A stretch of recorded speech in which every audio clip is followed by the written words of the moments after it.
বিশ্বাসের ভলিউম নাই। ছোট ছোট বিশ্বাস কাজে লাগেনি, বিশ্বাসটা আর বাড়েনি এর জন্য। এই বিশ্বাস ছোট থেকে গেছে। এই ছোট বিশ্বাসগুলো পূর্ণ না করার জন্যে বিশ্বাসের সাইজটা বড় হয়নি।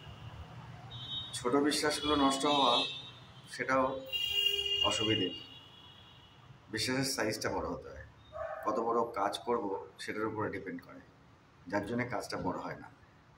এই বিশ্বাসটা ধীরে ধীরে বাড়তে থাকলে ভালো, এবং তার রেজাল্টটা সুন্দর হতে থাকলে ভালো। বিশ্বাস ছোট হয়ে থাকলে জীবনও ছোট হয়ে থাকে। তাই বিশ্বাসটাকে বাড়িয়ে নিয়ে যাওয়ার চেষ্টা করার দরকার।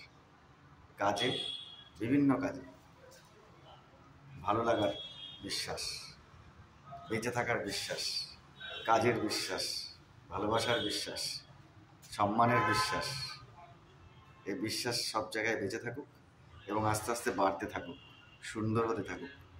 তবেই জীবন পরিবর্তন হবে। Thank you.